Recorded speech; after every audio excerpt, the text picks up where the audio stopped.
भाई आज का जो पढ़ाने का हमारा टॉपिक है ना, वो है राज्यों का पुनर्गठन।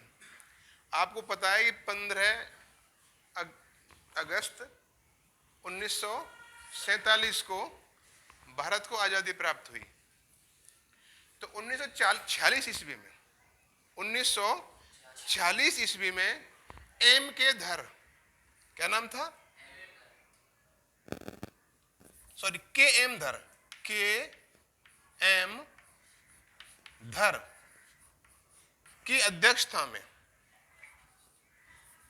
एक आयोग बनाया गया जिसका काम था भारत में ये तलाशना कि राज्यों का पुनर्गठन भाषा के आधार पर किया जाए। आपको पता है कि देश में बहुत सारी भाषाएं बोली जाती हैं और हमारा देश में भाषाई भिन्नता बहुत ज़्यादा है। भाषा के आधार पर बहुत ज़्यादा भिन्नता है। देश के हर कोने में अलग भाषाएं बोली जाती हैं।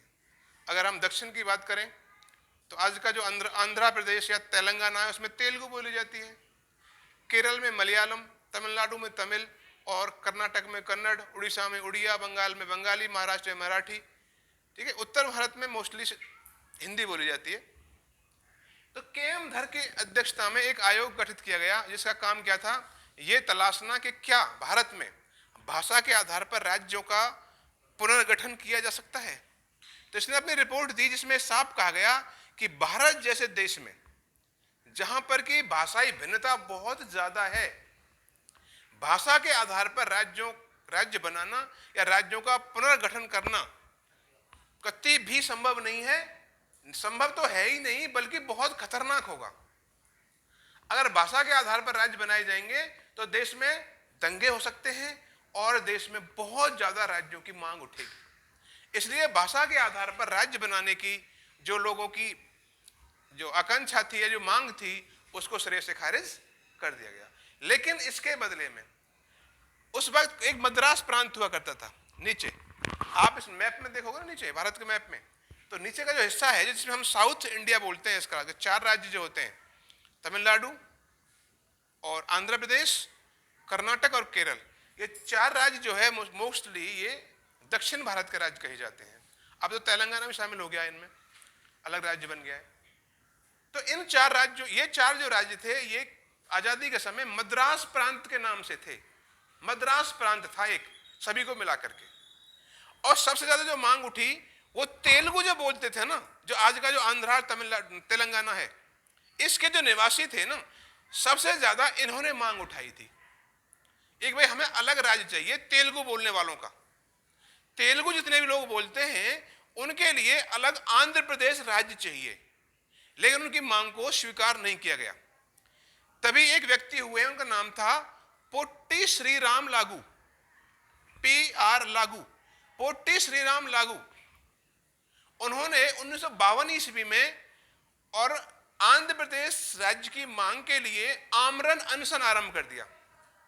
आमरण अनशन उसे कहते हैं कि मरने तक कुछ भी नहीं खाना, चाहे मैं मर जाऊं कुछ भी नहीं खाना भी। और 56वें दिन उनकी इस आमरण अनशन में मृत्यु हो गई। जब उनकी मृत्यु हो गई तो उनकी मृत्यु के परिणाम स्वरूप आंध्र प्रदेश जो आज का है, जब तेलुगु भाषी जो क्षेत्र था, उसमें दंगे होने लगे, हिंसा स्टार्ट हो गई, आगजनी होने लगी, तोड़फोड़ करने लगे लोग बाग, आंदोलन बहुत हिंसक हो गया।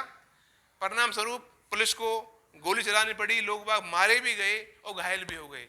अंततः जवाहरलाल नेहरू जो उस वक्त प्रधानमंत्री थे भारत के, उन्हें उनकी मांग के आगे झुकना पड़ा। और 1952 दिसंबर 1952 में आंध्र प्रदेश भाषा के आधार पर पहला राज्य बना भारत में।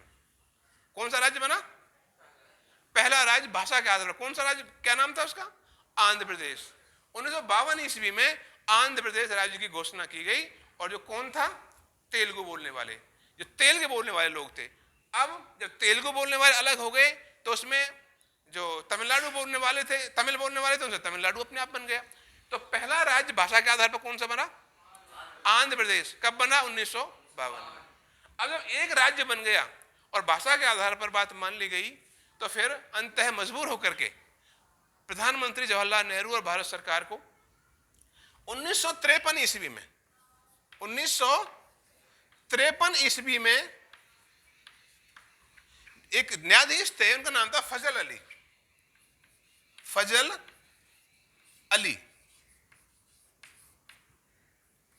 1953 में न्यायाधीश फजल अली की अध्यक्षता में एक आयोग का गठन किया गया, जिसका काम था कि राज्य में भाषा के आधार पर राज्यों का पुनर्गठन करने के लिए अपने सुझाव देना।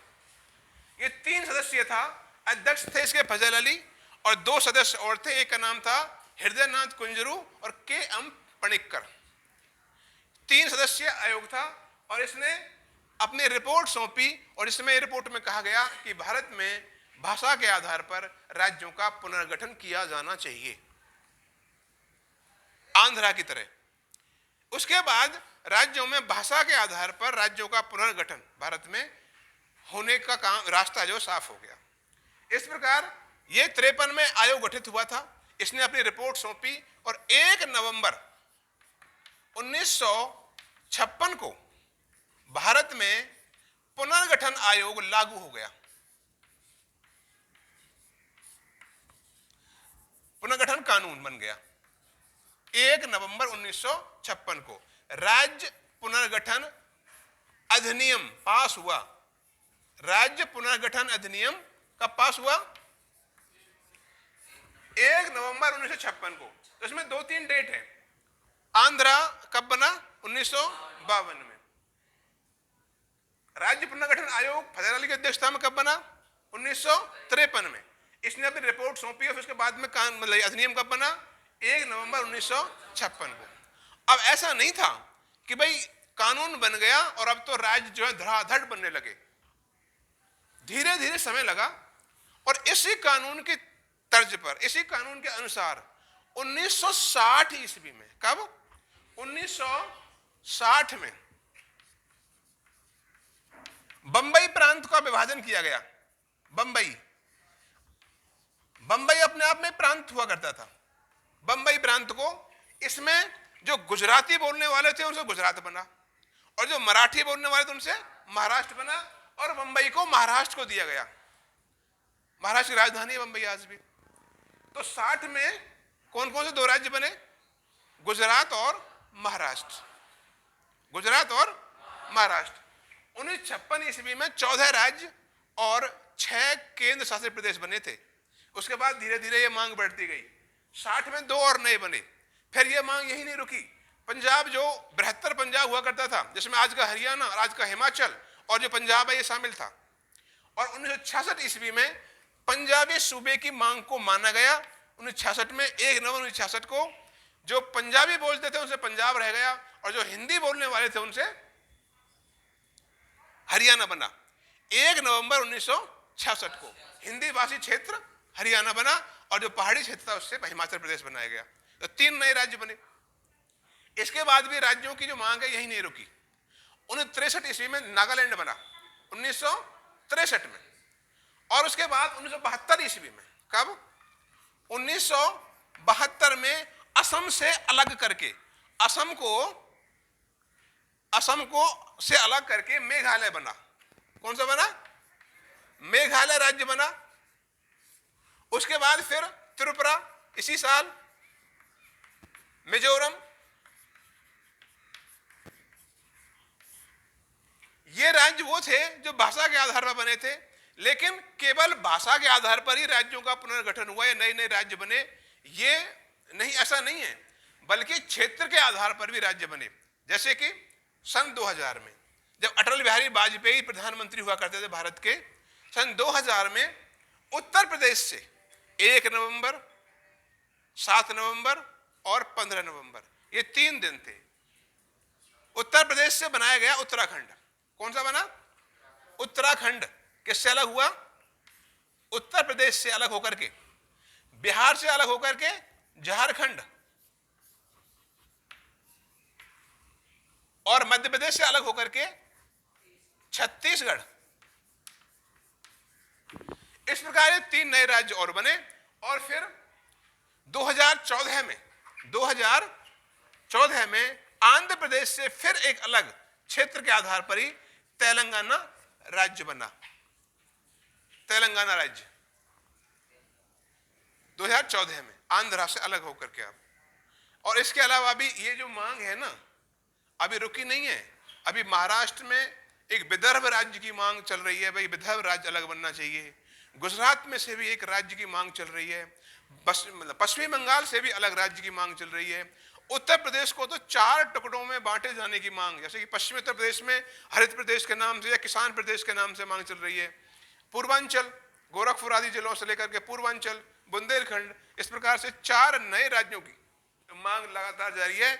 और यदि ऐसा ही चलता रहा तो हो सकता है कि आने वाले समय में हमें और कुछ एक और नए राज्य देखने को मिल सकते हैं। तो इस प्रकार ये राज्य पुनर्गठन आयोग 1956 के आधार पर नए नए राज्य बनाए गए हैं। तो आज का जो हमारा ये टॉपिक था, राज्य पुनर्गठन, राज्यों का पुनर्गठन, यानी आजादी के बाद 1947 में जब आजाद हुआ था भारत, तो उसके बाद नए राज्य 1953 ईस्वी में, 1956 ईस्वी में जब लागू हुआ, 53 में गठित हुआ फजल अली आयोग और 56 में लागू हुआ, तो भारत में 14 राज्य और 6 केंद्र शासित प्रदेश थे। और आज भारत में 28 राज्य और 8 केंद्र शासित प्रदेश है। ठीक है, तो ये आज का टॉपिक इतना ही रहेगा और अगले टॉपिक में फिर मिलेंगे।